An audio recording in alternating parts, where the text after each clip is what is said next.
Bonjour à tous, bienvenue sur ce webinaire Horizon Europe et le déchiffrage des appels à projets européens. On va encore attendre une ou deux petites minutes avant de commencer, le temps que les participants arrivent tout doucement et puis on pourra commencer.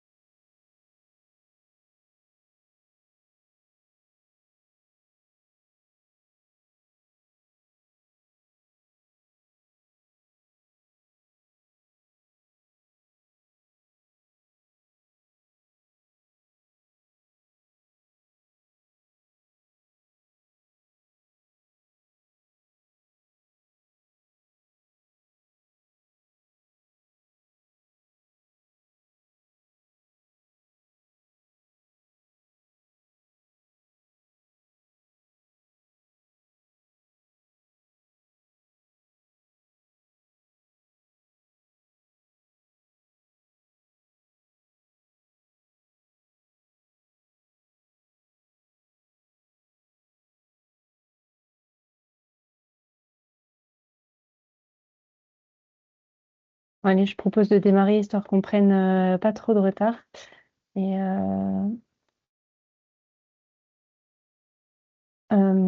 puis les retardataires prendront le webinaire en cours de route. Alors, on se retrouve aujourd'hui donc sur un webinaire pour le déchiffrage des prochains appels à projets européens. On sera ensemble pendant 2 petites heures.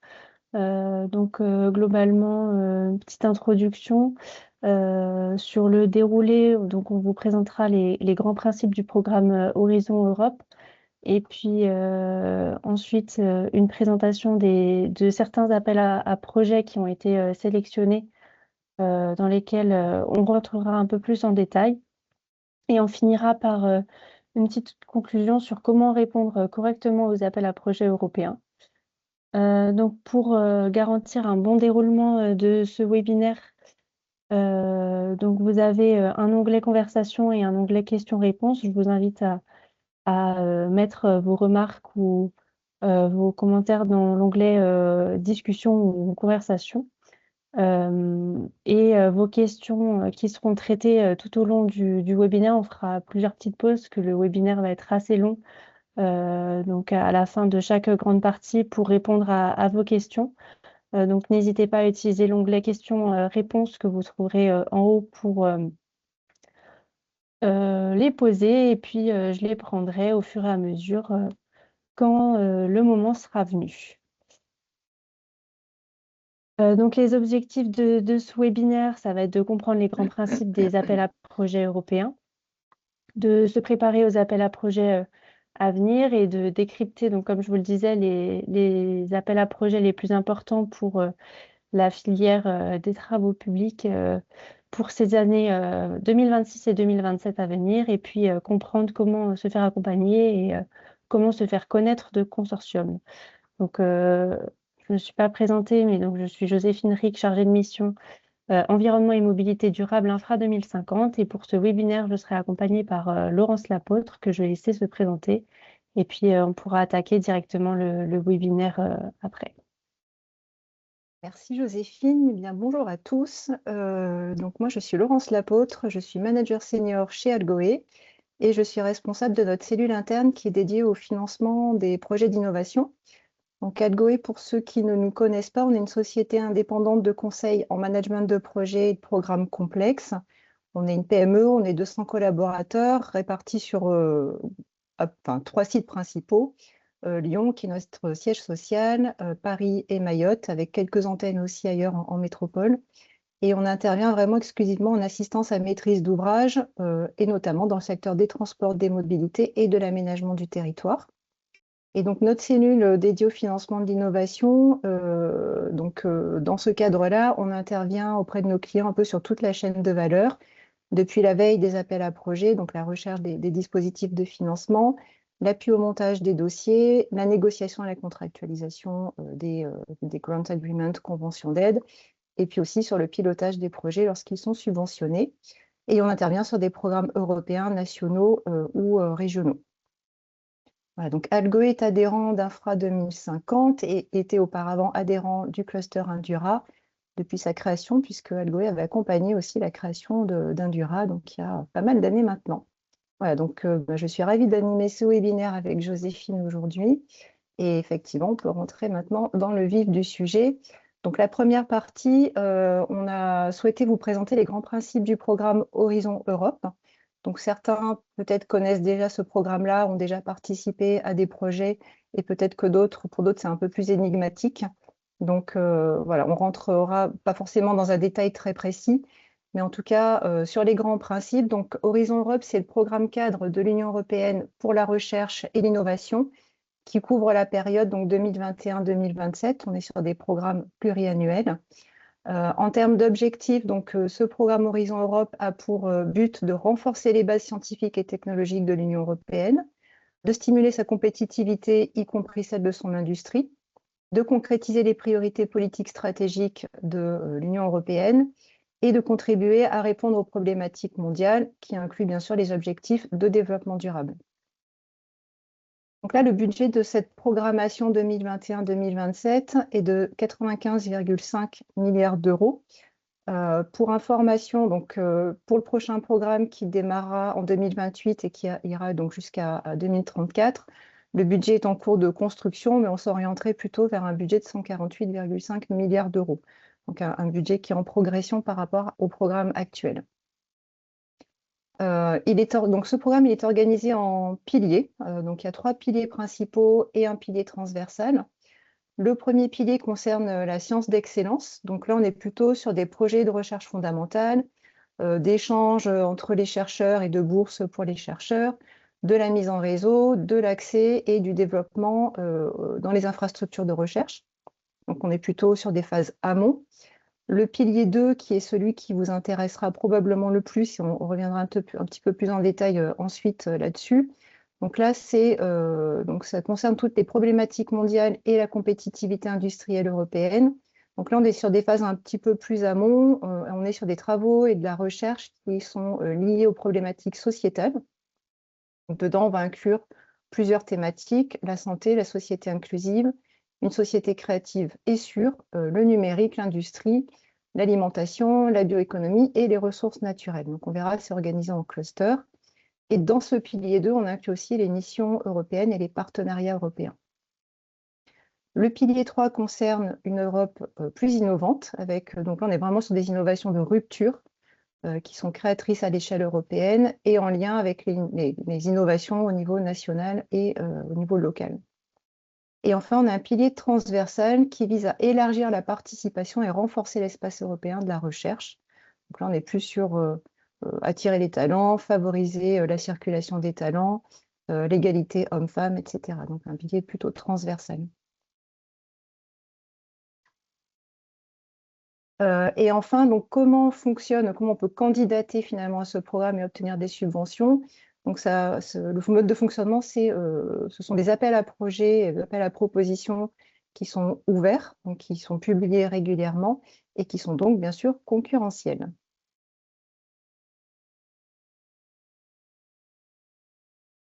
Donc là, c'est un schéma qui reprend un petit peu ce que je vous ai dit. On retrouve les 3 piliers principaux et le pilier transversal, avec les enveloppes budgétaires qui ont été allouées à chacun de ces piliers. Donc sur le pilier 1, sciences d'excellence, donc comme je vous disais, on est plus sur de la recherche fondamentale, mobilité des chercheurs et des sujets plutôt académiques. Donc là, on a un budget de 25 milliards d'euros.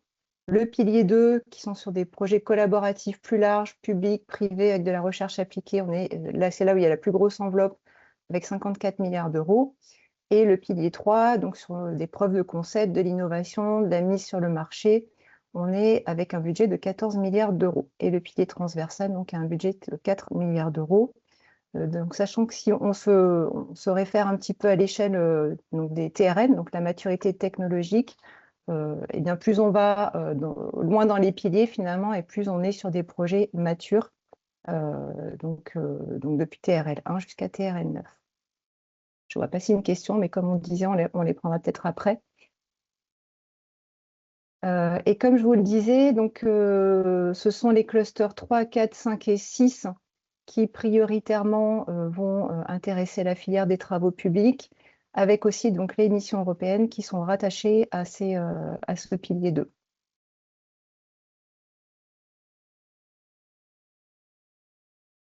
Donc ensuite, on a choisi de vous extraire quelques sujets thématiques qui sont les plus intéressantes pour vous, donc filière des travaux publics et de l'aménagement du territoire.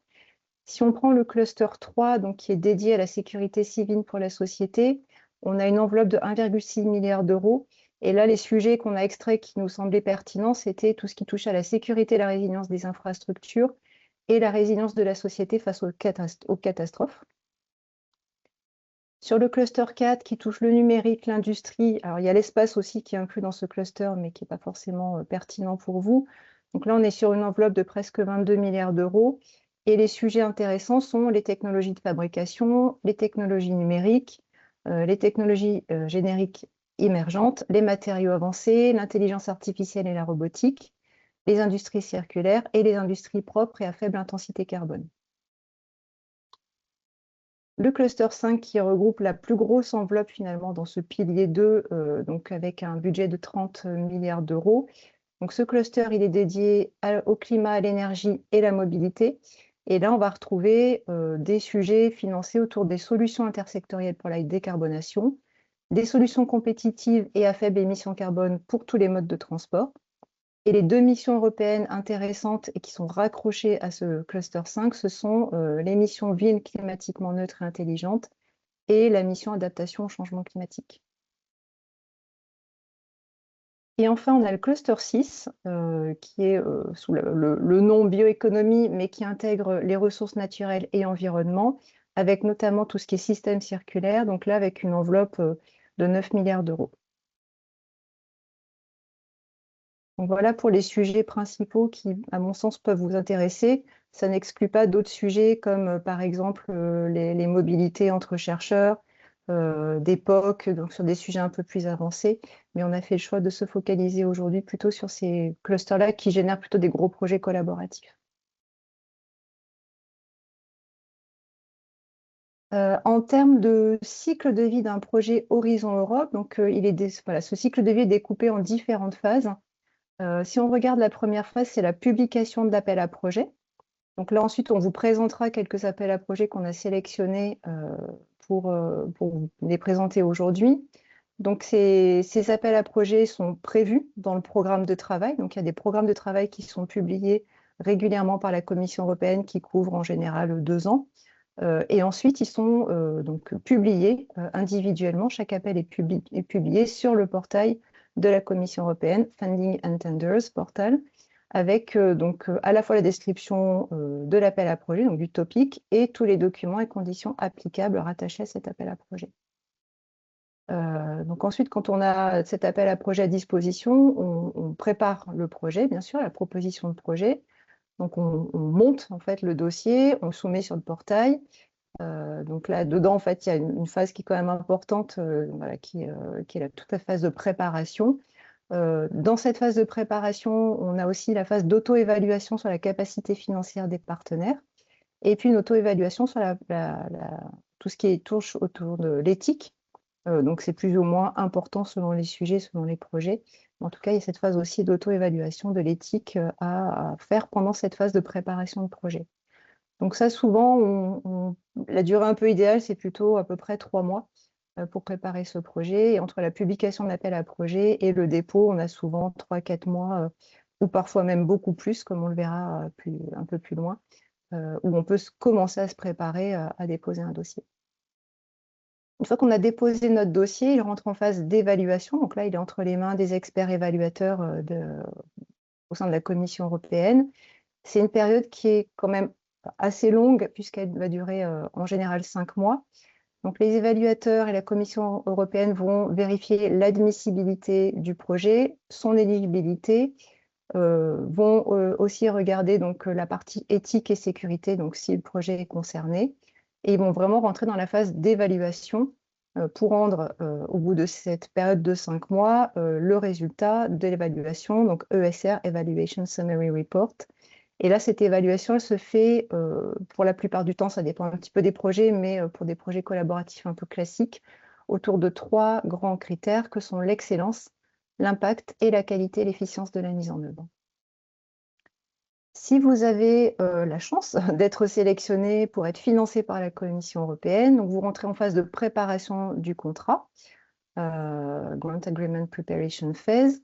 Donc, c'est une période qui dure en général 3 mois. Donc, la Commission européenne vous invite à contractualiser, donc finalement à préparer vos annexes techniques, financières, administratives de votre Grant Agreement à partir de la proposition de projet que vous avez soumise au préalable. Si on est dans le cadre d'un projet collaboratif, c'est aussi la phase où on négocie l'accord de consortium, donc qui va régir un peu toutes les règles de confidentialité, propriété intellectuelle entre les partenaires. Et puis, il y aura vraiment la phase de préparation de signature du contrat avec la Commission européenne. Et vous recevrez un versement, premier versement qu'on appelle le pre-financing, pour vous permettre de commencer le projet avant de recevoir les paiements subséquents. Donc, au bout de toute cette phase, on passe enfin dans la mise en œuvre du projet. C'est à partir de cette date-là, souvent de la signature du Grant Agreement, que votre projet peut vraiment démarrer et que vos coûts deviennent éligibles. Donc là, on est dans la réalisation des tâches selon toutes les modalités, planning, description, qui est impliqué, etc. Donc, on réalise ces tâches selon l'annexe technique. On a tout l'aspect reporting en continu. Donc, on soumet les livrables, on atteint des jalons, etc. Donc ça, c'est des choses qu'on fait en continu. Et en complément, on a les rapports périodiques, techniques, financiers, des phases de vérification et d'audit. Donc tout ça, donc tout au long du projet, selon le nombre de rapports dépend de la durée de votre projet. Souvent, il y a un rapport intermédiaire, un rapport final. Et à noter aussi que les phases d'audit de votre projet peuvent avoir lieu jusqu'à 2 ans après la fin de votre projet. Et une dernière phase qui est importante, qu'on mène aussi pendant la mise en œuvre du projet, mais aussi à l'issue du projet, c'est la diffusion et la valorisation des résultats. Donc, dans chaque projet, on a une activité qui est vraiment dédiée à la communication, à la dissémination, des publications scientifiques et la préparation de la phase d'exploitation également.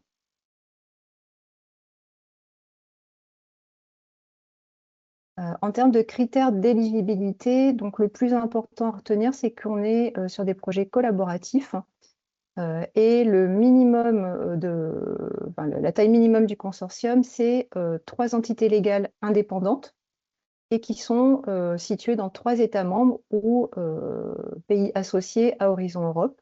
Et parmi ces 3 entités, une au moins doit être établie dans un État membre. Voilà. Donc ça, c'est la taille minimale des consortiums.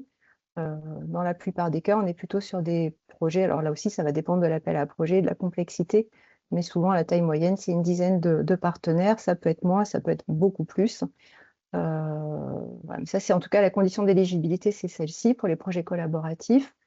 Et l'importance aussi de bien lire à chaque fois le topic, l'appel à projet auquel vous répondez, c'est qu'il y a parfois quelques conditions spécifiques qui peuvent s'appliquer, comme par exemple de devoir associer absolument un pays tiers qui sera financé dans le cadre de l'appel à projet. Voilà, ça peut être par exemple l'Afrique, pour donner un exemple.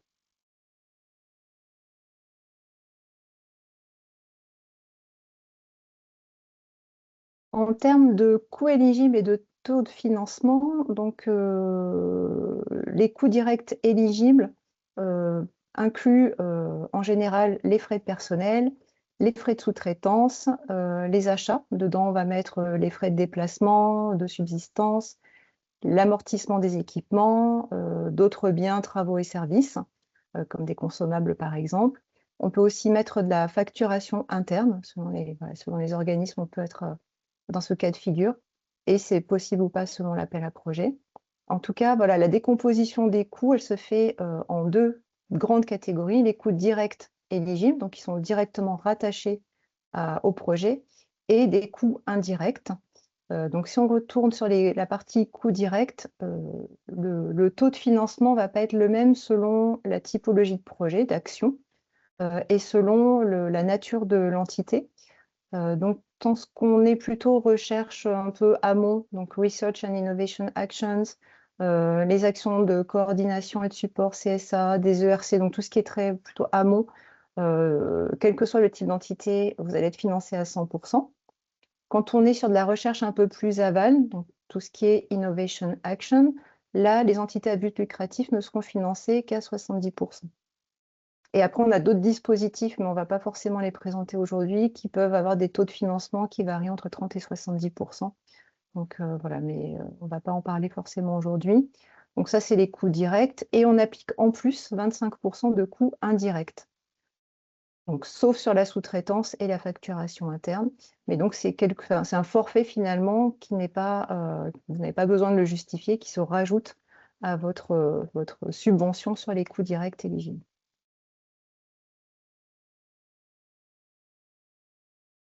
On a fini la première partie. Voilà, merci beaucoup, Laurence, pour cette première partie, cette présentation de l'appel à projet, des appels à projet Horizon Europe. Si vous avez des questions sur cette partie, c'est le moment avant qu'on passe à la présentation des appels à projet plus en détail.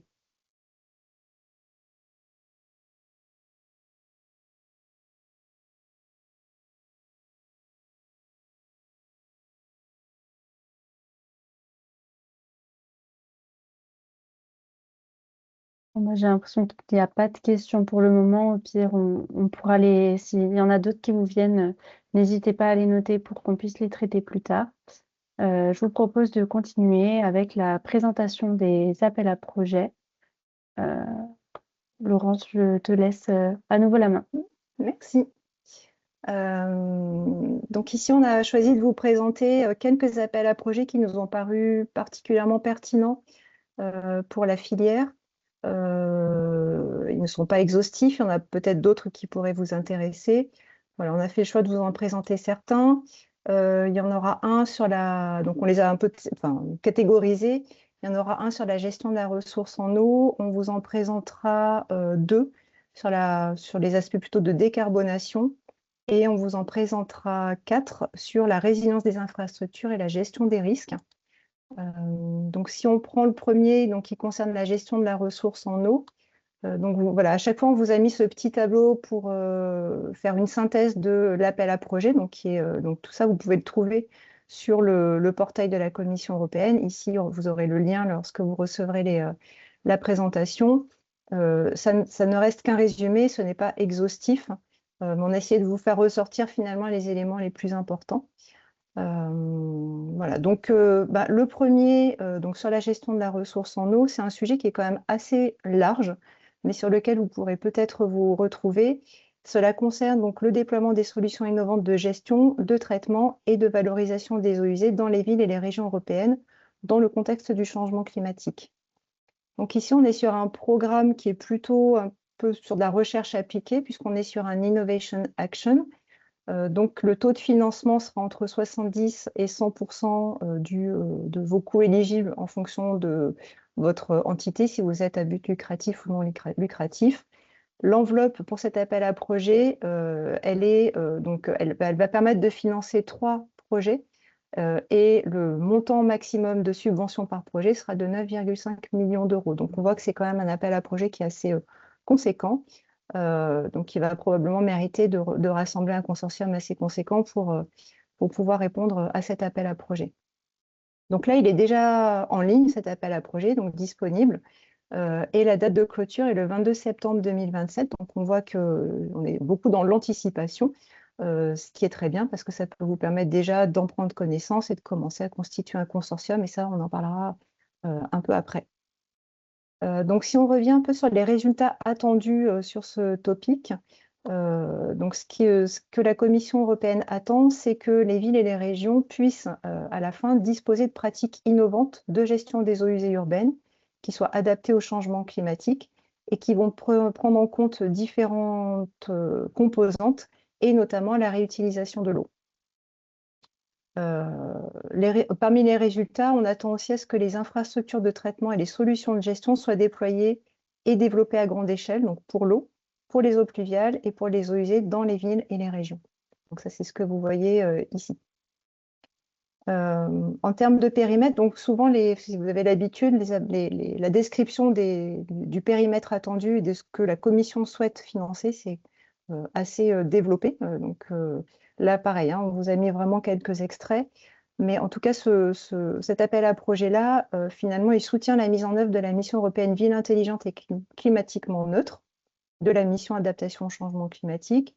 Et il vise vraiment à accompagner le secteur de l'eau dans les villes et les régions européennes pour accélérer la transition vers la neutralité climatique, la résilience climatique et l'économie circulaire. Donc ça, ce sont les grands objectifs de cet appel à projet.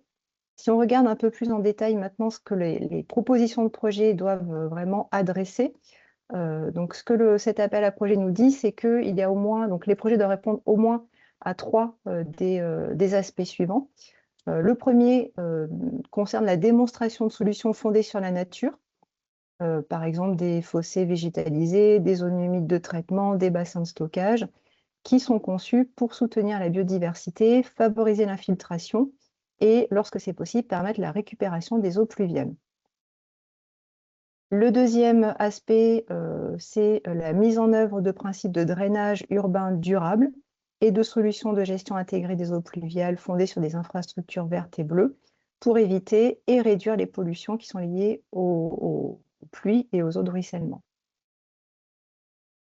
Le troisième point concerne la mise en œuvre des mesures et technologies d'efficacité énergétique et de récupération d'énergie à partir de ces réseaux d'assainissement et ou de stations d'épuration pour réduire les émissions de gaz à effet de serre et les polluants atmosphériques. Donc là, on est plutôt sur des sujets de maîtrise de pollution. Et le dernier aspect concerne la mutualisation des ressources à l'échelle régionale pour rationaliser les investissements dans les technologies de récupération des ressources et traiter les obstacles réglementaires. Il y a souvent des sujets réglementaires qui sont associés à ces appels à projets. Voilà, donc il faut adresser 3 de ces 4 points-là. En complément, les propositions de projet doivent répondre à l'ensemble des enjeux qui sont listés ci-dessous. Donc, le premier, c'est d'intégrer des solutions de réutilisation de l'eau et des eaux usées traitées pour répondre aux pressions croissantes qui pèsent sur la disponibilité des ressources en eau. Le deuxième point, c'est de concevoir, mettre en œuvre et tester différentes combinaisons de procédés de traitement, de valorisation et de réutilisation des eaux usées. Donc ça, c'est ce qu'on va appeler les démonstrateurs dans le projet. Il faut également identifier toutes les conditions favorables pour permettre le déploiement de ces solutions dans d'autres villes, dans d'autres régions. Donc c'est l'aspect réplicabilité du projet, qu'il faut à la fois intégrer des démonstrateurs et des réplicateurs, entre guillemets. Et toutes ces conditions favorables, elles vont être assez larges et transverses. Ça va être voilà, on va toucher à tout ce qui tourne à la législation, la réglementation, les politiques publiques, la gouvernance, le financement, etc. Donc, c'est un sujet assez large. Et puis, ce que je n'ai pas noté non plus ici, mais que vous trouvez finalement dans chacun des appels à projets, c'est tout l'aspect, donc réplicabilité, ça j'en ai parlé un petit peu, mais tout l'aspect aussi diffusion des connaissances, dissémination, communication, etc., qui sont des enjeux aussi importants à adresser dans les appels de ce type de projet. Un autre point important qui est mentionné dans l'appel à projet, c'est la maturité technologique. Et la Commission européenne attend des projets qui vont atteindre des TRL, donc Technology Readiness Level, de 7 à 8, donc sur l'échelle de 1 à 9, à la fin du projet. C'est pour ça qu'on est dans une action Innovation Action. Donc voilà pour le premier sujet qui concernait la gestion de la ressource en eau.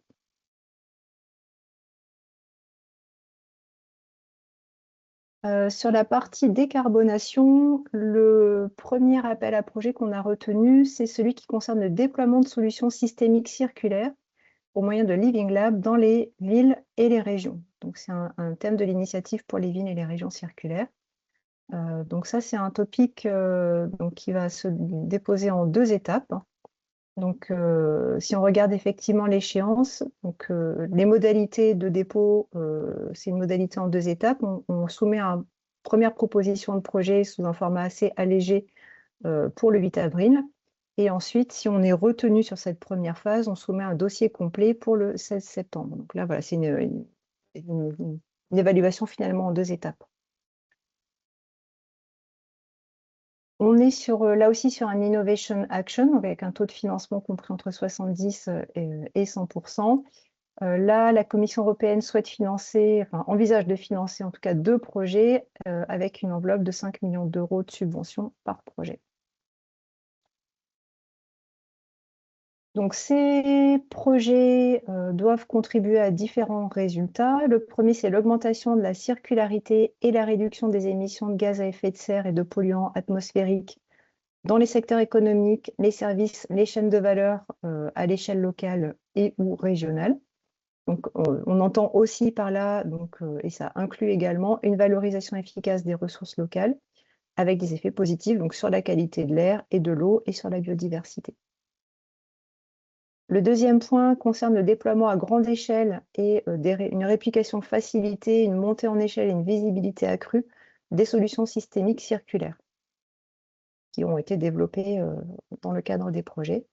Et enfin, le renforcement de la collaboration et du transfert de connaissances entre les autorités publiques, donc que sont les villes et les régions, les entreprises, les organismes de recherche et les citoyens, puisque dans la chaîne de valeur, on appuie aussi les citoyens. En tant que projet attendu par la Commission européenne, et donc le périmètre qui est ciblé spécifiquement sur cet appel à projet. Donc là, l'objectif, c'est vraiment d'accélérer l'innovation territoriale, de renforcer les compétences et les capacités et de soutenir la mise en œuvre de solutions pour une transition systémique circulaire. Donc là, on est encore une fois à l'échelle des villes et des régions. Et cette mise en œuvre de solutions circulaires systémiques doit permettre de réduire les impacts environnementaux et contribuer à la préservation de la biodiversité, tout en essayant de limiter l'extraction de matières premières et en limitant aussi la production des déchets. Donc là, ce sujet se concentre spécifiquement sur le passage de la démonstration au déploiement et à la montée en échelle. Donc c'est pour ça qu'on verra, on est sur des TRL quand même assez élevés, attendus 6 à 8 en fin de projet. Donc les Living Labs, on sera sur un fonctionnement de Living Lab qui doit être proposé et leur objectif, c'est de permettre la participation systémique de l'ensemble des acteurs de l'écosystème, dans les villes et les régions qui seront ciblées par le projet, pour co-construire des solutions pratiques pertinentes et directement applicables. Ces propositions de projet doivent aussi soutenir la validation, les tests, l'optimisation de solutions systémiques innovantes. Donc ça, c'est ce qu'on va appeler les démonstrateurs. Et ça inclut également des modèles de gouvernance et des business plans associés. On attend aussi donc de la réplication. Et là, dans ce cadre-là, les projets doivent transformer leurs résultats en recommandations opérationnelles. Elles doivent identifier les enseignements tirés, les conditions favorables, les obstacles et les leviers, le modèle économique, et finalement tous les facteurs qui vont permettre cette réplication, cette montée en échelle. Donc voilà, ça c'est la partie vraiment réplication des projets.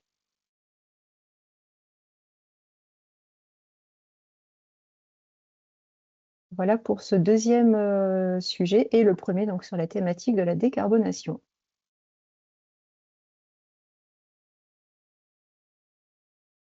On a souhaité ensuite vous présenter un sujet ouvert, donc Open Topic, sur l'utilisation de l'initiative pour les villes et régions circulaires pour renforcer la fabrication urbaine en soutien au Clean Industrial Deal. Donc là aussi, on est sur un appel à projet qui se clôture en 2 étapes. On est un peu sur la même vague avec les mêmes dates de dépôt. Donc une pré-proposition pour le 8 avril et une proposition complète si on est retenu en première phase pour le 16 septembre donc de l'année prochaine, 2027. On est toujours sur un Innovation Action et là, on attend un financement de 3 projets avec une subvention maximale de 6 millions d'euros par projet.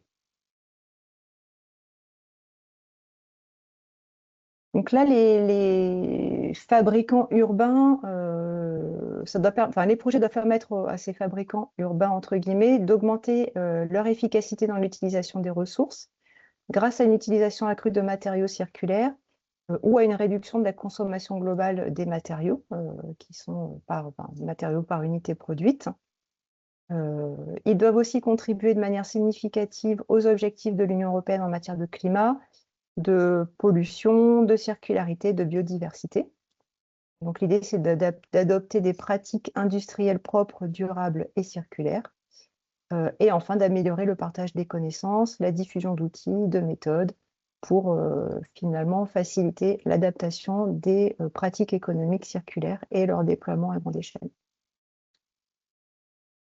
Donc ici, cet appel à projet, c'est un axe essentiel pour permettre d'accélérer le déploiement des énergies propres et de la fabrication durable, de développer des trajectoires sectorielles de transition pour renforcer l'économie circulaire. Vraiment sur des thèmes qui concernent exclusivement les technologies propres et industries intensives en énergie. Donc le topic est quand même assez resserré.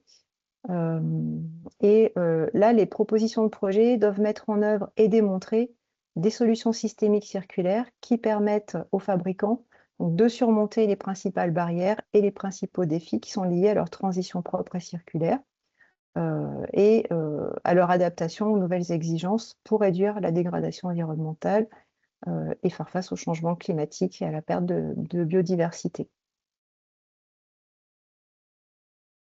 Donc là, c'est un sujet assez ouvert, comme je vous le disais, c'est un open topic. Et finalement, ça doit permettre aux candidats donc, qui souhaitent se positionner sur cet appel à projet de proposer des solutions qui optimisent la compétitivité et la durabilité grâce à une circularité renforcée, avec une maturité suffisante aussi qui permettent le déploiement vraiment des solutions en termes de faisabilité et technologique et économique. Donc l'appel à projet ici n'est pas aussi détaillé que d'autres. Open topic. Donc ça veut dire que c'est un sujet ouvert, c'est-à-dire que, pardon, je vois la question en direct, donc j'y réponds. C'est un sujet qui est un peu large, et quand on regarde d'ailleurs la description de l'appel à projet, on est beaucoup moins précis sur les solutions à proposer. Donc finalement, les candidats sont libres de choisir un peu n'importe quelle solution, du moment que ça réponde à ces objectifs de solutions systémiques circulaires.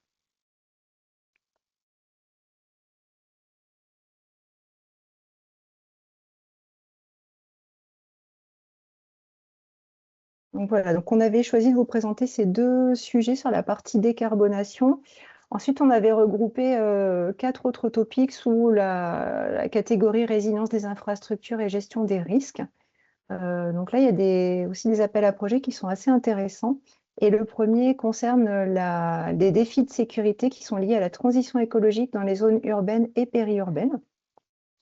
Donc là, si vous voyez, on passe, donc si on regarde l'intitulé du topic, on est sur le cluster 3, comme je vous le présentais précédemment. Sur les autres topics, on était sur d'autres clusters. Je ne les ai pas présentés, mais probablement sur les clusters 5 essentiellement. Donc ici, cet appel à projet, il a une échéance beaucoup plus proche puisqu'il clôture le 5 novembre 2026. Donc c'est proche, mais en même temps, ça laisse quand même un peu de temps pour se préparer et être finalement candidat à cet appel à projet, si en tout cas il vous intéresse. On est sur un projet qui est un peu plus sur de la recherche amont, puisqu'on est dans une action Research and Innovation. Donc là, toutes les entités sont financées à 100%. Par contre, on est sur un programme qui est très un appel à projet qui est très compétitif, parce que seulement un seul projet sera financé avec une enveloppe de 4 millions d'euros de subventions. Donc, en termes de résultats attendus, la Commission européenne attend le développement d'outils innovants et modernes pour permettre d'identifier et de mesurer les changements dans les zones urbaines et périurbaines. Donc, c'est tous ces changements qui sont induits par la transition verte en lien avec des enjeux de sécurité et des approches autour de la résilience. La Commission attend aussi que les projets permettent de vérifier et d'évaluer les mesures pour contrer les risques de sûreté et de sécurité, ainsi que tous les dangers et les défis associés aux zones qui peuvent accueillir des technologies vertes. Il y a aussi toute la dimension d'analyse des dimensions de sûreté, sécurité et de résilience des chaînes d'approvisionnement des technologies vertes. Donc on entend par là aussi les dépendances technologiques et les dépendances en ressources, et l'alignement avec le principe d'autonomie stratégique européenne. Et enfin, on attend de la part des projets une mise à disposition des autorités et des opérateurs d'infrastructures, donc des méthodologies d'évaluation efficaces pour le déploiement et l'intégration sûre et sécurisée des technologies nouvelles dans les zones urbaines et périurbaines. Donc là, on va toucher aussi à tout ce qui tourne autour des matériaux. Donc j'ai fait un petit extrait de ce qui peut vous intéresser plus particulièrement.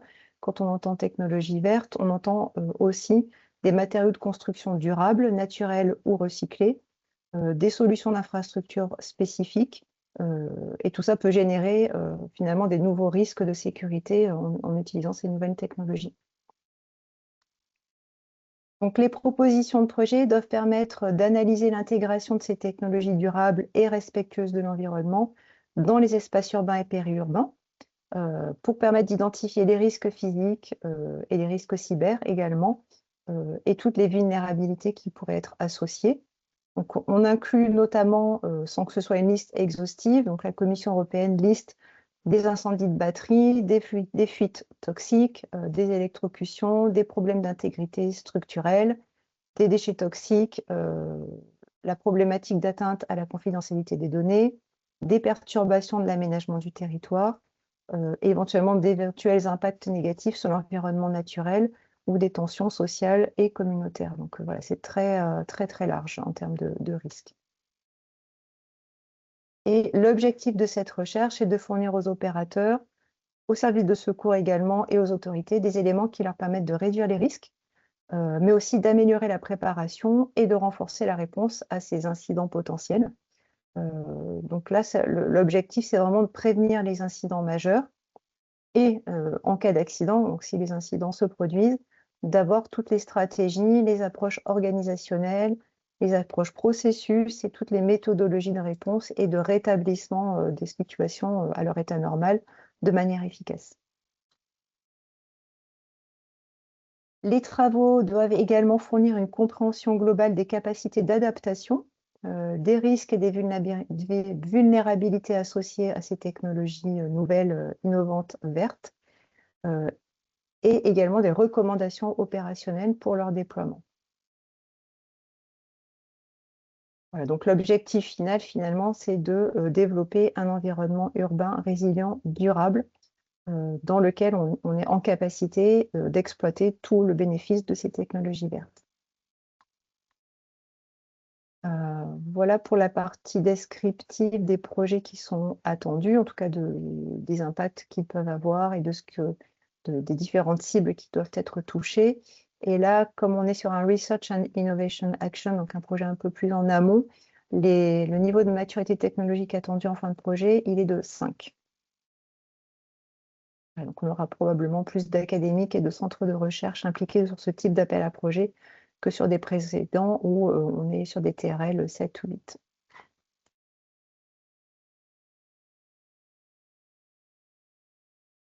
On retrouve aussi dans cette thématique résilience des infrastructures et gestion des risques un autre sujet ouvert open topic sur l'accélération de l'adoption de solutions innovantes de gestion des risques de catastrophes. Donc là, quand on lit le titre, on se rend bien compte que derrière, on peut imaginer beaucoup de choses, d'où le open topic. Donc là aussi, c'est un dépôt de... Donc on reste sur ce cluster 3. On est sur un dépôt de dossier au 5 novembre 2026 également, sur des projets un petit peu plus matures, donc classifiés en Innovation Action, avec un financement de 2 projets attendus et une enveloppe de 3 millions d'euros de subventions par projet. Des projets un petit peu moins ambitieux, entre guillemets, en termes de subventions. Donc les résultats de ces projets doivent contribuer aux objectifs suivants. Le premier étant l'accélération de l'adoption de solutions de gestion des risques de catastrophe sur quand même un haut niveau de maturité technologique, puisqu'on voit qu'ici, le niveau attendu, c'était RL 8 à la fin du projet. La facilitation de l'intégration de technologies innovantes dans les cadres existants de prévention, de préparation, de réponse et de rétablissement face aux catastrophes. La promotion de la collaboration entre les parties prenantes dans un objectif de développement à grande échelle des solutions. lever aussi tous ces obstacles au développement pour garantir l'accessibilité des solutions, l'utilisabilité des technologies, renforcer la prise de décision aussi, à ce niveau-là aussi, et puis améliorer la visibilité des résultats. Ça, comme je vous le disais, c'est souvent présent dans les appels à projets. Et là, on est bien sur des résultats de recherche en sécurité civile. En termes de propositions de projets attendues pour être financées par la Commission européenne, donc là, l'objectif quand même principal, c'est d'adopter de manière large et intégrée toutes ces solutions de gestion de risques de catastrophes, donc sur ces hauts niveaux de maturité technologique dans différents secteurs. Donc là aussi, les secteurs sont larges finalement, et on y inclut bien sûr le transport et la mobilité, les travaux publics, l'aménagement des territoires. Donc là, l'objectif final, c'est de renforcer la résilience de la société face à ces divers aléas, y compris les aléas climatiques.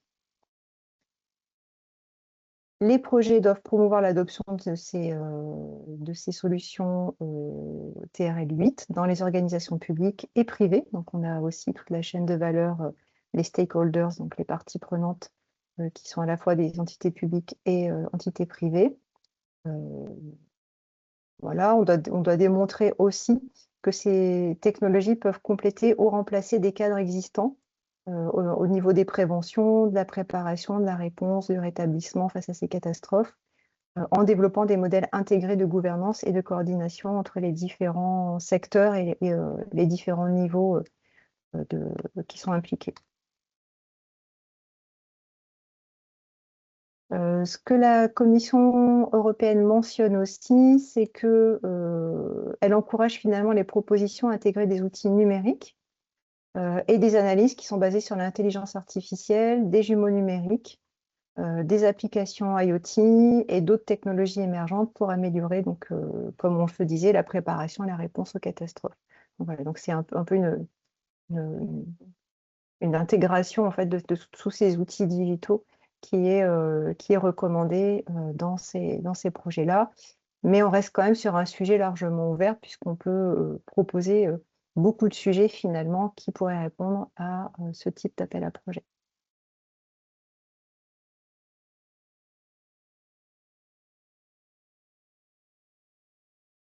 Donc je passe au topic suivant qu'on a sélectionné avec Joséphine, c'est comment faire progresser la compréhension, la modélisation et la prévention des événements extrêmes dans un climat en évolution.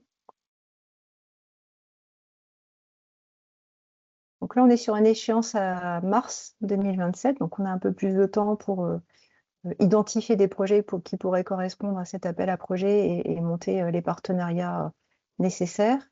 On est sur des projets plutôt recherche un peu plus en amont, avec donc un positionnement Research and Innovation Action financé à 100%. Et là, l'enveloppe sera de 6 millions d'euros par projet avec un maximum de 3 projets financés. Donc l'appel à projet a une enveloppe globale de 18 millions d'euros. En termes de résultats attendus, donc les projets doivent améliorer la compréhension des événements extrêmes, soit qui sont déjà passés, soit actuels dans un contexte de changement climatique, et de comprendre aussi toutes les interactions entre les différents aléas et leurs effets cumulatifs ou en cascade. Les résultats sont aussi de renforcer les capacités de modélisation, de projection et d'attribution continue à intégrer des événements extrêmes et de leur probabilité, dans l'objectif, comme l'appel à projet précédent, de soutenir la préparation, la réponse et la résilience au changement climatique. Et enfin, les projets doivent contribuer aux dernières avancées de la science du climat, donc c'est pour ça qu'on est sur un sujet un peu plus research, aux évaluations des risques, aux stratégies et aux politiques d'adaptation et aux systèmes d'alerte pour les événements, qu'ils soient mono-aléas ou multi-aléas. Donc on est bien aussi sur de la combinaison d'aléas. Donc, en termes d'objectifs principaux, le changement climatique, donc ça c'est plutôt un constat, hein, le changement climatique intensifie la fréquence et la gravité des événements extrêmes Et donc, l'objectif spécifique de cet appel à projet, c'est de comprendre et prévoir ces événements, comprendre aussi toutes les interactions entre les différents types d'aléas. Et ça, donc, l'objectif ultime, c'est de renforcer la résilience et protéger les populations. Donc là, les actions et les projets proposés doivent s'appuyer aussi sur des sources de connaissances existantes, sur des données climatiques passées et récentes, pour mieux comprendre tous ces processus, ces conditions préalables, les relations de causalité aussi qui déterminent les événements extrêmes dans un contexte de changement climatique. Et on y inclut les facteurs anthropiques et la variabilité interne du climat. Donc on attend des méthodes, donc que les projets apportent des méthodes de modélisation et d'analyse innovantes et efficaces, basées notamment sur l'intelligence artificielle. Donc ça, la Commission européenne encourage l'utilisation de ce type d'outils aussi, pour mieux prédire, reproduire et révéler les événements climatiques extrêmes à fort impact et pour estimer aussi leur probabilité d'occurrence. La Commission européenne nous dit aussi que les actions doivent inclure des intercomparaisons quantitatives, des analyses rétrospectives, des retours d'expérience, des études de cas, pour démontrer les progrès apportés par le projet. Donc, on reste sur ces études de cas, et donc des progrès en matière de compréhension, d'intégration de toutes les sources de données, de capacité de prévision et de projection sur tous ces aléas. Là, la Commission ne spécifie pas forcément de niveau maturité technologique attendu en fin de projet, mais on est sur un Research and Innovation Action, donc probablement aux alentours entre 5 et 7 maximum attendu par la Commission européenne. Un dernier appel à projet, toujours sur cette thématique résilience des infrastructures et gestion des risques. Donc là, c'est un appel à projet qui s'intéresse aux outils et aux processus d'appui à la réalisation de tests de résistance des infrastructures. Donc ici, on est toujours sur une échéance au 5 novembre 2026, sur des projets un peu plus matures d'innovation, d'action innovation, avec 2 projets financés, avec chacun une enveloppe de 4,8 millions de subventions par projet maximum. Donc là, on attend de ces projets qui permettent aux exploitants d'infrastructures et aux autorités compétentes de disposer d'outils et de processus efficaces, adaptables, résilients et fiables, qui permettent de réaliser ou d'améliorer des tests de résistance, virtuels ou physiques, de leurs infrastructures et de leurs opérations.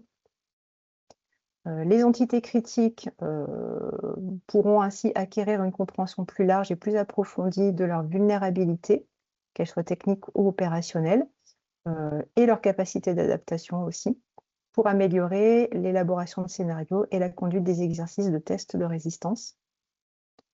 Les systèmes permettront aussi de notifier, coordonner et collaborer en situation de crise, donc entre les différentes parties prenantes. Les entités finalement et parties prenantes seront mieux équipées pour conduire les investigations après les incidents, notamment pour collecter, analyser les données, capitaliser autour de ces données et finalement gérer les crises et partager aussi tous ces retours d'expérience, de mutualiser. Et dernier point, en termes de résultats, c'est qu'on aura finalement des procédures opérationnelles renforcées, notamment en matière de gestion des incidents et des programmes de formation adaptés aussi, qui seront élaborés pour permettre justement cette capitalisation et cette mutualisation. Donc, sur le périmètre des projets attendus, donc on a bien sûr de la résilience des entités critiques, parce que finalement, toute perturbation de ces systèmes peut avoir des conséquences à la fois sur l'économie, sur la santé publique, sur la sûreté, sur la sécurité. Et ces systèmes, finalement, assurent la fourniture de services essentiels au fonctionnement de la société. Et en même temps, ils sont de plus en plus complexes, interconnectés, Et donc, ça les rend aussi plus vulnérables finalement à différents types de menaces. Dans ces menaces, on va parler de cyberattaques, d'attaques physiques, de défaillances techniques, de catastrophes naturelles, etc., etc. Donc là, la Commission européenne a décrit de manière assez précise ce que les solutions apportées par le projet doivent couvrir. Donc c'est à la fois la simulation et la modélisation, l'élaboration de scénarios multi-aléas et multi-menaces, l'analyse des données, y compris des données géospatiales, les jumeaux numériques, l'évaluation des risques et les capacités d'adaptation, et l'analyse de l'impact des facteurs humains. Donc, il y a différents aspects auxquels le projet devra répondre. Et ici, la Commission européenne nous dit qu'elle attend des projets avec un niveau de TRL 6-7 en fin de projet.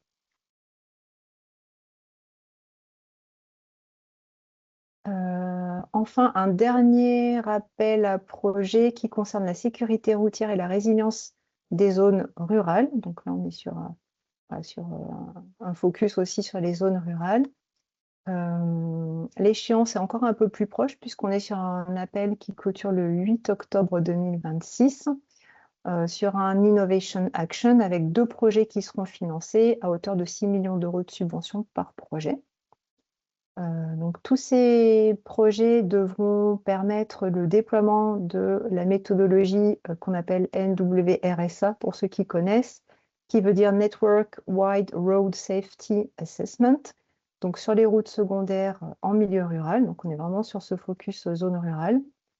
On doit aussi avoir le développement de stratégies innovantes et efficaces de contrôle, de mécanismes d'incitation et de mesures de sensibilisation au risque.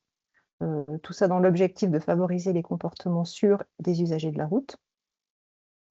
On est sur l'élaboration aussi de stratégies de prévention pour réduire le nombre de décès et de blessés graves sur les routes rurales, avec toute la mise en œuvre des mesures politiques publiques qui sont adaptées. Donc là, on n'est plus sur la partie sécurité finalement des usagers. Et puis le développement d'une application qui repose sur un système d'information géographique, donc pour permettre aux autorités locales et régionales d'identifier, cartographier, évaluer l'impact des phénomènes météorologiques extrêmes et autres catastrophes naturelles. On va parler d'incendies, de tempêtes, des chutes de neige, etc. Donc, qui peuvent avoir un impact sur la sécurité et la résilience du réseau routier.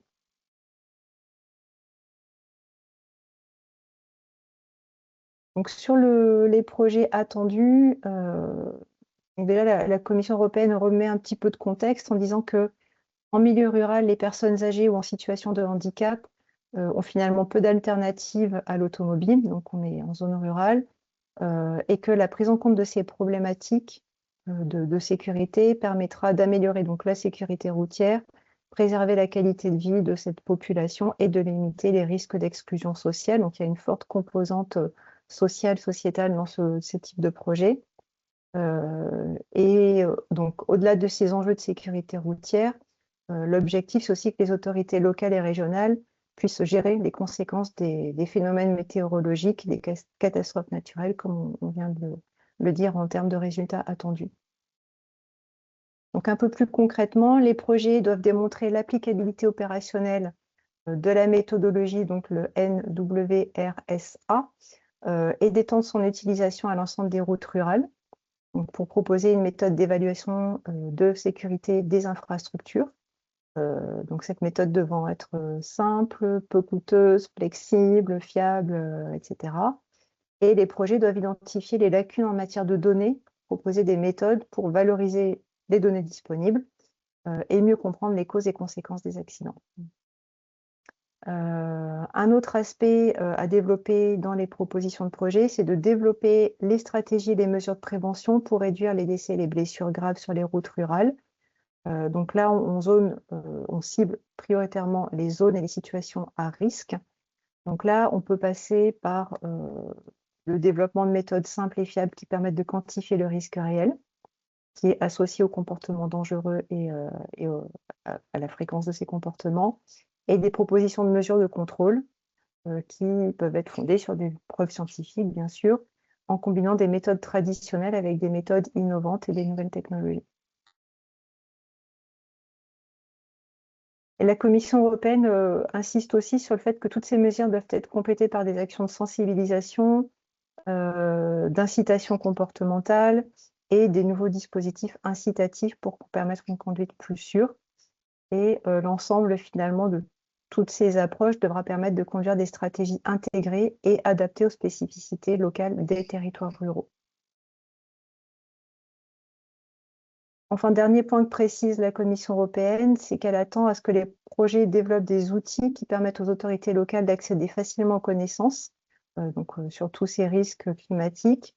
Donc là, c'est plutôt focus risque climatique pour faciliter la prise de décision, pour préserver la sécurité routière, la résilience du réseau routier rural, et c'est peut-être plus ce point-là finalement qui pourrait vous intéresser. Préserver la sécurité routière, résilience du réseau routier rural et des infrastructures qui sont destinées aux usagers, donc y compris pendant des épisodes climatiques sévères.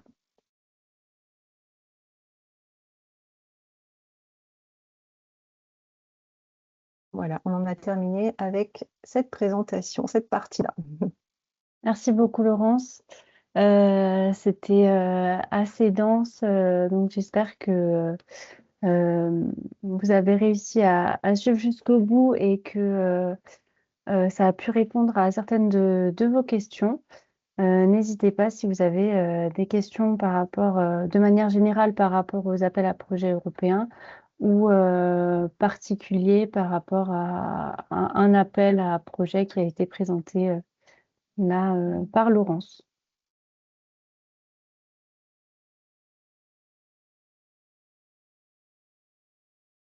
Je suis allée un petit peu vite peut-être, et j'ai pas forcément déroulé non plus tout le descriptif d'appel à projet, ça aurait été encore plus rébarbatif. Mais voilà, j'espère que vous avez retenu les mots-clés qui vous intéressent, en tout cas dans les différents sujets. Et voilà, et après, n'hésitez pas à lire vraiment l'appel à projet et à nous poser des questions, à Joséphine, moi aussi, si vous avez des questions un peu plus pointues sur des sujets techniques. Et je vois qu'il y a quelques questions quand même dans le chat. Ouais, alors la première question de Loïc Perret sur le financement, j'ai compris les charges prises en compte, mais pas le pourcentage de financement. Alors, on peut peut-être revenir sur la slide, je vais remonter. Voilà, j'imagine que c'est sur cette slide-là. Donc, le mécanisme de financement de la Commission européenne, c'est qu'elle finance des coûts directs et des coûts indirects. Dans les coûts directs, vous pouvez intégrer vos frais de personnel, donc les personnes qui vont travailler directement sur le projet, de la sous-traitance, vos déplacements pour aller sur un site pilote, par exemple, pour vous déplacer pour aller présenter le projet à un congrès, un séminaire, pour organiser des workshops sur le projet, pour acheter vos consommables aussi. Donc, ça, c'est tout ce qu'on considère comme achat. Pour facture interne, j'y reviens pas, c'est un peu spécifique. Donc, tout ça, ça constitue finalement votre assiette d'enveloppe éligible et c'est ce que vous inscrivez dans votre budget. Et ça, là-dessus, vous rajoutez des coûts indirects. Par exemple, si vous avez 100 000 € de dépenses de coûts directs, vous rajoutez 25% de coûts indirects. Donc, vous arrivez à une enveloppe globale de 125 000 € de budget éligible que vous présentez à la Commission européenne. Et là-dessus, la Commission européenne va vous va vous financer un certain taux. Et ce taux, il va varier en fonction du type de proposition de projet. Donc ça, c'est indiqué dans l'appel à projet, c'est pas vous qui choisissez. Donc parfois, un appel à projet finance des Research and Innovation Action, parfois des Innovation Action. Donc aujourd'hui, on s'est plutôt focalisé sur ces deux typologies de projets. Et selon que vous êtes entité à but lucratif ou pas, vous serez plus ou moins financé. Donc sur les 125 000 €, si vous êtes un académique et que on parle de vous êtes académique, vous serez remboursé 100% de vos 125 000 €, sous réserve que vous démontriez que vous avez bien dépensé le budget comme c'était prévu. Donc ça, on ne va pas rentrer dans ce détail-là aujourd'hui. Si vous êtes une entreprise, une PME ou un industriel, un grand groupe, si vous répondez à un appel à projet fléché Innovation Action, vous ne serez remboursé qu'à 70% sur ces 125 000 €. Je ne sais pas si c'est un peu plus clair comme ça. Compris. Question de Loïc. On a une deuxième question de Lewis, pardon pour la prononciation, Tibédéo Bulver. Auriez-vous des potentiels partenaires européens sur les appels à projets de résilience climatique? Par rapport aux partenaires, ou si vous avez besoin de plus de détails peut-être sur certains appels à projets, je vous propose qu'on ne le traite pas forcément là lors de ce webinaire, mais qu'on fasse un point peut-être plus détaillé avec les personnes intéressées. À la suite de ce webinaire, on pourra revenir vers vous, peut-être pour étudier vos besoins et essayer de trouver des partenaires européens ensemble sur les appels à projets concernés. Oui, et puis on reviendra juste après aussi sur justement comment on peut trouver des partenaires. Donc ça, c'est la dernière partie de la présentation.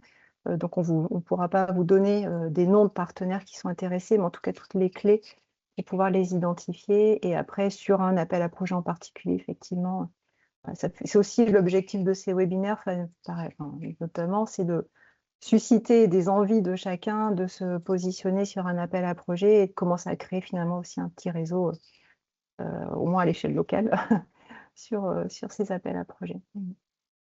Tout à fait. On a encore une question, de Franck Legrand, pardon.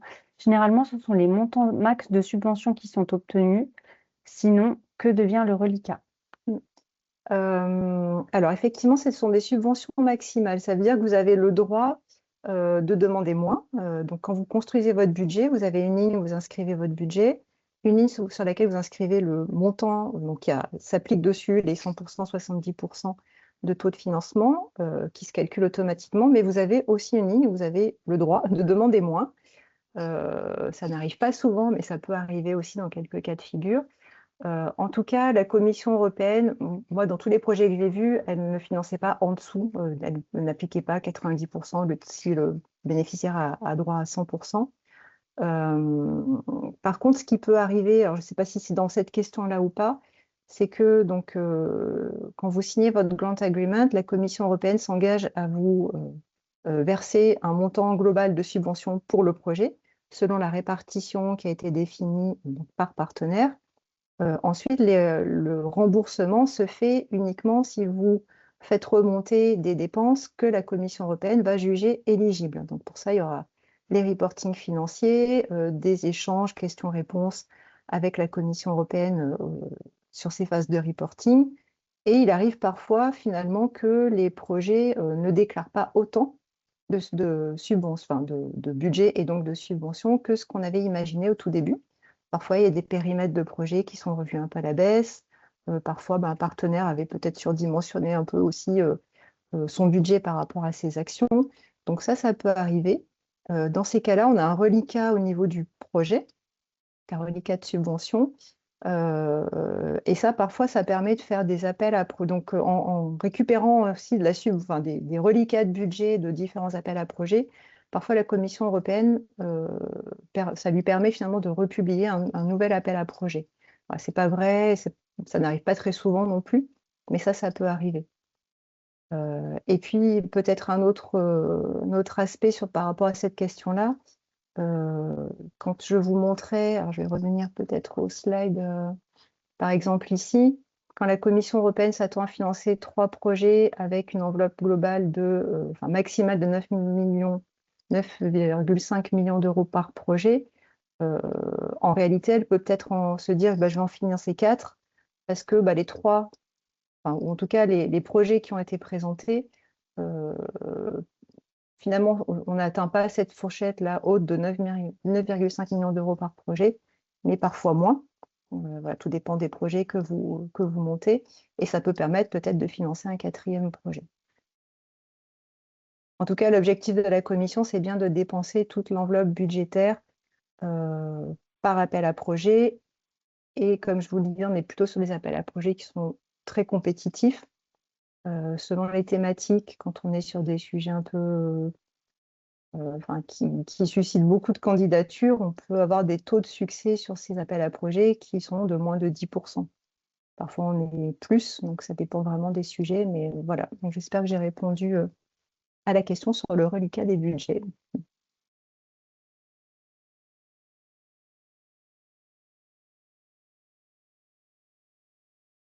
il y a une question sur le terme innovation dans le cadre Horizon Europe. Oui, et on avait une autre question d'abord dans les questions-réponses. Quels sont vos conseils pour trouver des partenaires de consortium? Donc cette question, on va y répondre juste après, puisqu'à la suite de ces appels d'offres, on va vous expliquer comment répondre aux appels à projets européens et comment construire des consortiums. Et donc, effectivement, une nouvelle question de Loïc Perret sur la notion d'innovation. Pouvez-vous définir le terme innovation dans le contexte Horizon? Quelle part innovante doit contenir un projet si on propose des équipements améliorant la résilience aux inondations? Ces produits doivent-ils être innovants? Alors là, comme ça, j'ai pas sous les yeux la définition exacte du terme innovation pour Horizon Europe, mais c'est l'innovation telle qu'on la définit habituellement. Ce qu'il faut avoir en tête, c'est que l'innovation, elle n'est pas forcément que sur des maths, enfin, technologiques, on va dire. Ça peut être aussi une innovation parce que la technologie qui jusque-là, on ne l'appliquait que, j'en sais rien, sur des ponts. C'est vraiment un exemple complètement au hasard. Et ben, on va décider de l'appliquer dans des tunnels, par exemple. Et ça peut être considéré comme de l'innovation parce que c'est un domaine d'application finalement qui n'avait jamais été proposé jusqu'à présent pour une technologie déjà existante et éprouvée dans d'autres contextes. Ça peut être de l'innovation aussi sur des modèles économiques, par exemple. Donc, on n'est pas que sur de la technologie et on est donc légitime de proposer des choses existantes sous réserve qu'on les propose de manière différente sur d'autres applications. Enfin, ça, c'était un exemple parmi d'autres. Et alors, on a une personne qui a levé la main, Elena Humanes. Je ne sais pas si c'était une erreur ou si vous aviez une question. Une question sur le pourcentage de succès de dossiers en moyenne. Là, c'est compliqué de vous donner une moyenne parce que c'est très dépendant à la fois des clusters et des appels à projets. Comme je vous le disais, sur les appels à projets très compétitifs, on est parfois qu'à 8% de projets qui vont être retenus pour être financés. Quand on est sur des sujets un peu plus de niche, sur lesquels on sait qu'il y aura moins de candidatures, on peut espérer avoir peut-être 25% de taux de succès. Mais voilà, en tout cas, voilà, on ne peut pas donner une moyenne. Euh, Ça dépend des sujets, ça dépend des clusters, ça dépend des sujets, ça dépend du type de financement. Ce qui est toujours intéressant à regarder, c'est quand vous vous positionnez sur un appel à projet, vous pouvez regarder un appel à projet un peu similaire qui a déjà été clôturé, sur lequel il y a déjà eu des projets financés, puisque la Commission européenne communique aussi sur le nombre de propositions soumises sur un appel à projet, une fois qu'il est clôturé, bien sûr, le nombre de propositions qui ont été déclarées non admissibles, non éligibles, le nombre de propositions du coup évaluées et le nombre de propositions qui ont été retenues pour être financées. Et parfois même, on a des projets qui sont sur liste de réserve et du coup, ça me permet de compléter peut-être aussi la question sur le reliquat de budget. Parfois, donc, sur un appel à projet, la Commission européenne va retenir peut-être 2 projets pour être financés, mais va déclarer peut-être un projet en liste de réserve au cas où un des 2 projets qui auraient été sélectionnés finalement se retire. Ça peut arriver. Moi, je l'ai déjà vu, pas souvent, mais je l'ai déjà vu. Donc, ça permet à ce projet sur liste de réserve, donc, qui arrive en 3e position, d'être à nouveau dans la course pour être financé. Ou parfois, ça peut être des négociations budgétaires aussi, même si les propositions de projet acceptées ne sont pas censées être revues fondamentalement, donc le budget n'est pas censé être diminué drastiquement, mais ça peut libérer finalement des reliquats de budget pour financer un 3e projet qui aurait été mis sur liste de réserve. Voilà, en tout cas, donc sur la question sur le pourcentage de succès, ça dépend, comme je vous disais, ça dépend beaucoup des sujets. Et voilà, le petit tips, c'est d'aller voir quel était le taux de succès sur l'appel à projet précédent qui était un peu similaire.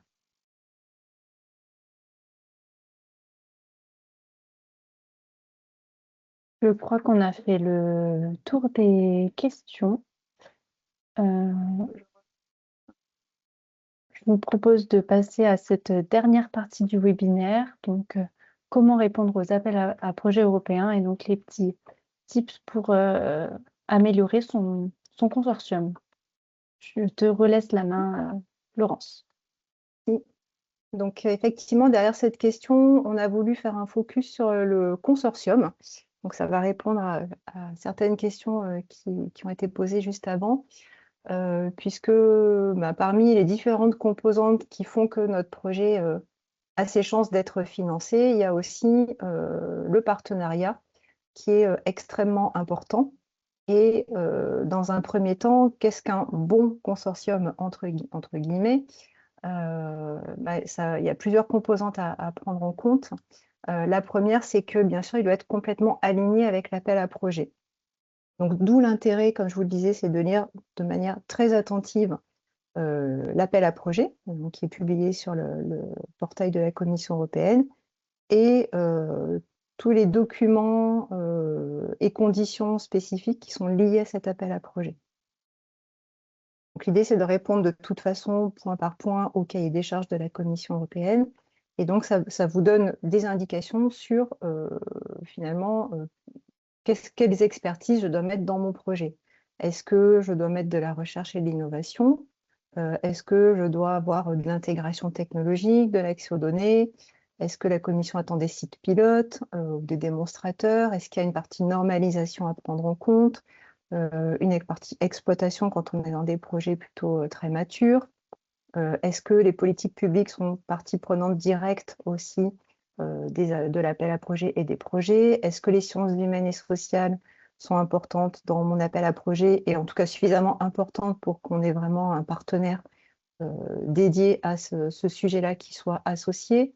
Est-ce que l'éthique, la gestion des données, communication, voilà, c'est vraiment analyser l'appel à projet sous toutes ses composantes pour être sûr de proposer un projet et des compétences qui soient complètement alignées avec l'appel à projet.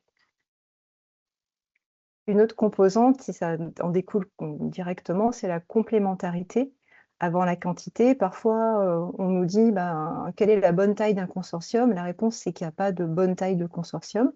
En dehors de l'éligibilité avec 3 partenaires minimum, les projets, la taille des consortiums est complètement dépendante de l'appel à projet et des expertises que vous devez associer pour répondre à l'appel à projet.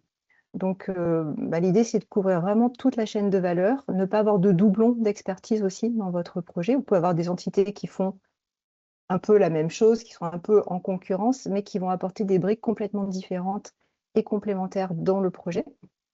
L'idée, c'est aussi d'associer toute la typologie d'acteurs, les universités, centres de recherche, les PME qui vont plutôt apporter l'innovation aussi, des industriels, des autorités publiques, des associations, par exemple de citoyens, des ONG. Donc tout ça en lien vraiment avec ce que l'appel à projet demande explicitement. Et puis bien sûr, le consortium, il doit être en cohérence avec le budget disponible. Si on a un budget disponible de 3 millions d'euros, si on présente un consortium avec 30 partenaires, on arrive à des distributions de budget qui ne sont pas forcément très cohérentes par rapport probablement aussi au programme de travail qui est attendu dans l'appel à projet. Voilà, donc tout ça, il faut bien le prendre en compte. Et puis, une dernière composante, c'est aussi la diversité de pays. Donc, on est sur un programme européen collaboratif. Certains ne le sont pas, mais en tout cas, Horizon Europe, c'est un programme européen qui fait appel à des projets collaboratifs. Donc, la Commission attend avoir des représentations de pays assez diversifiés. Et ça, c'est dans l'objectif de pouvoir apporter des contextes réglementaires variés selon les projets, de pouvoir apporter des marchés complémentaires aussi, d'avoir des écosystèmes d'innovation qui soient interconnectés, d'avoir des cas d'usage, des sites pilotes, des démonstrateurs dans différentes régions. Par exemple, sur tous les sujets qui tournent autour du changement climatique, c'est bien d'avoir un pays du Sud qui représente des climats plutôt très chauds et des pays nordiques avec des conditions météorologiques différentes. Et puis l'enjeu aussi, comme on se le disait précédemment, c'est d'avoir cette possibilité et cet enjeu de réplicabilité dans toute l'Union européenne. Et donc, si on résume un petit peu l'enjeu de qu'est-ce que c'est un bon consortium, c'est de présenter une trajectoire qui est claire entre l'excellence scientifique, la crédibilité opérationnelle et l'impact réel. Et quand on dit ça, en fait, on retrouve les 3 critères clés d'évaluation des projets, que sont donc l'excellence, l'impact et la qualité et l'efficience de la mise en œuvre des projets. Et après, pour répondre un peu plus à la question de est-ce qu'on connaît des partenaires sur certains sujets, donc il y a différents moyens pour trouver ces partenaires. Vous pouvez aussi avoir vous-même différentes positions dans un projet. Vous pouvez être en coordination, en partenaire bénéficiaire des projets, en partenaire associé. Enfin, il y a plusieurs configurations. Mais en tout cas, ce qui est intéressant, c'est les différentes sources d'identification de partenaires. Tout d'abord, et la manière la plus facile, c'est votre réseau direct. Donc ça va être à travers les participations aux différents événements, congrès ou séminaires auxquels vous pouvez participer sur vos thématiques. Donc faire du networking. Votre réseau proche, bien sûr, les partenaires finalement avec qui vous avez l'habitude de collaborer, ou vos partenaires en interne aussi, qui eux-mêmes ont peut-être collaboré avec d'autres. Donc c'est proche, plus le réseau proche de votre réseau proche finalement. Et puis vous avez peut-être vous participé à certains projets collaboratifs financés sous Horizon Europe ou d'autres financements, ou globalement même pas financés, hein, mais en tout cas l'idée c'est d'exploiter aussi ce réseau-là et ses partenaires avec qui en plus vous avez déjà eu l'occasion de travailler. Donc ça c'est son réseau direct. Ensuite, donc, dans le cadre d'Horizon Europe, il y a de nombreux Info-Day, comme on appelle, journées d'information, brokerage events, qui sont préparés et proposés donc, soit par la Commission européenne directement, soit aussi par les points de contact nationaux. Et donc, c'est toujours intéressant d'y participer, au-delà d'avoir les informations sur un programme, un appel à projet. L'idée, c'est aussi de pouvoir identifier justement qui est intéressé par l'appel à projet qui vous intéresse vous également. Alors parfois ces journées sont organisées sous format distanciel webinaire, donc là c'est un peu plus compliqué d'avoir accès après au réseau, ou parfois ce sont des journées aussi en présentiel, donc là c'est plus facile pour échanger directement avec les partenaires potentiels. Ensuite, il y a plusieurs plateformes de recherche de partenaires qui existent. La première, c'est sur le portail de la Commission européenne. Il y a une section en fait, qui s'appelle Partner Search, dans laquelle vous pouvez vous aussi identifier des partenaires. Donc là, cette plateforme, elle recense vraiment toutes les déclarations d'expertise finalement d'acteurs qui sont intéressés par des projets européens et qui sont répertoriés dans cette plateforme-là. Vous pouvez appliquer des filtres par pays, par type d'entité, par sujet, par topic, etc. Et ça vous sort toute une liste avec les contacts des entités qui sont intéressées, qui ont déclaré être intéressées par des projets européens. Donc ça, c'est vrai, donc on peut aussi filtrer par programme de la Commission européenne, donc vous pouvez filtrer sur Horizon Europe, mais il y a aussi tous les autres programmes qui sont portés par la Commission européenne qui sont aussi dans cette plateforme Partner Search. Un autre moyen, c'est aussi d'identifier les consortiums qui ont déjà été financés sur des thématiques qui sont proches de celles sur lesquelles vous voulez candidater.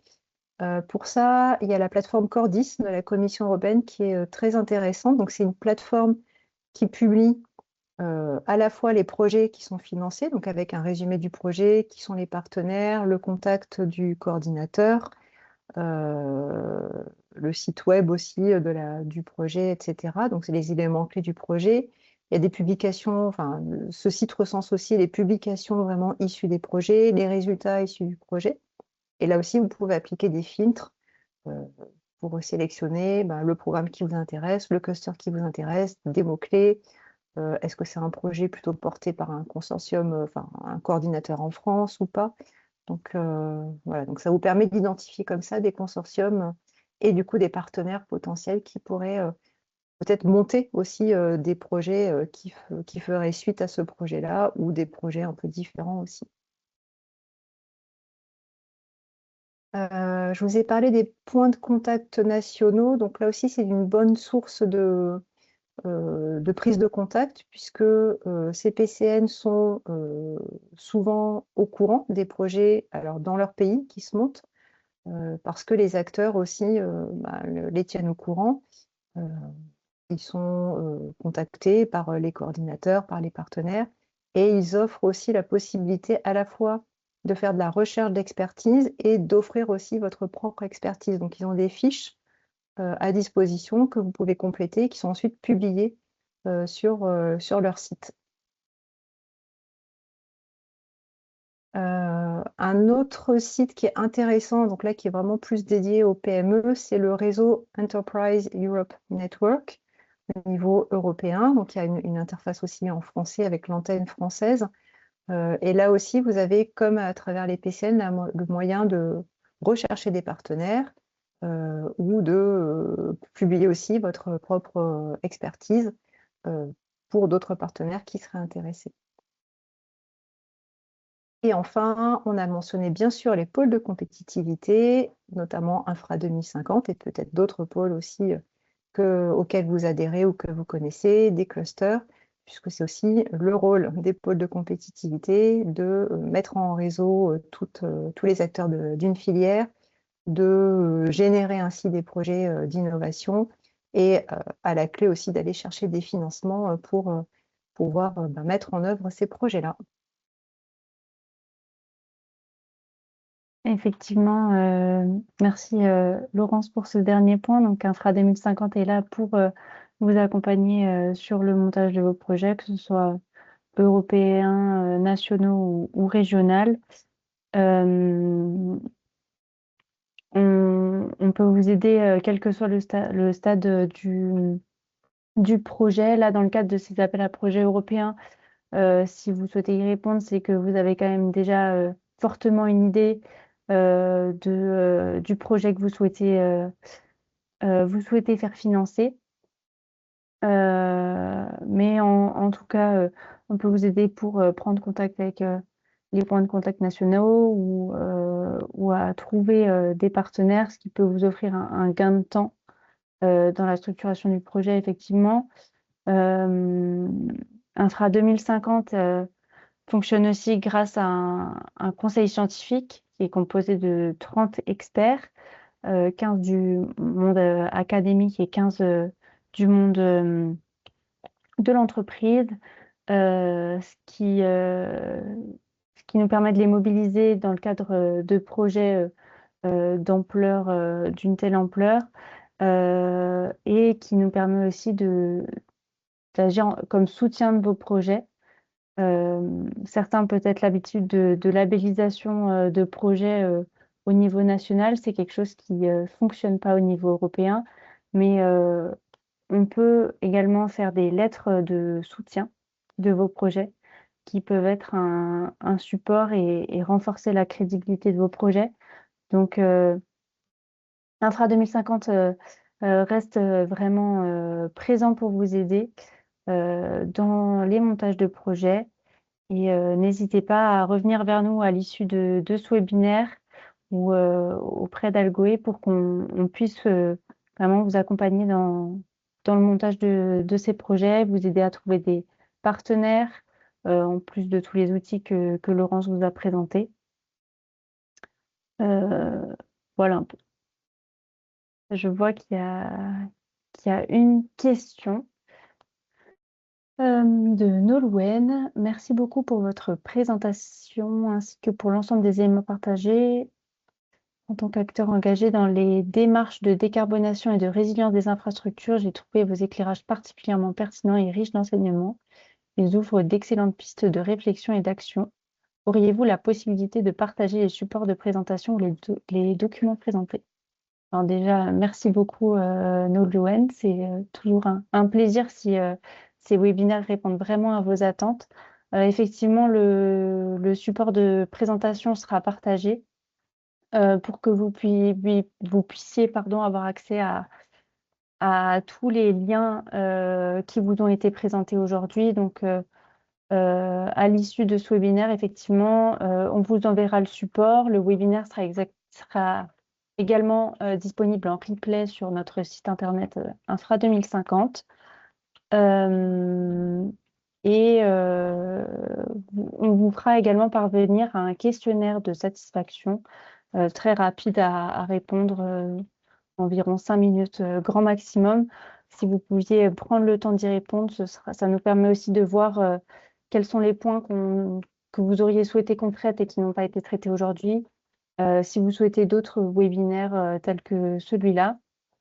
Et ça nous permet également de toujours nous améliorer. Donc, on vous enverra tout ça à l'issue de ce webinaire. Je ne sais pas s'il y a encore d'autres questions par rapport au montage de consortium et à la réponse aux appels à projets ou même sur les appels à projets qui ont été présentés encore. En tout cas, s'il y a des questions qui vous viennent à l'issue de ce webinaire, n'hésitez pas à nous recontacter. On sera là pour répondre à vos questions. Et puis, j'ai l'impression qu'il n'y a pas d'autres questions, donc je vous propose qu'on mette fin à ce webinaire. En tout cas, merci beaucoup Laurence pour tous ces éléments de présentation et ces éclairages. Merci à tous, très bonne journée.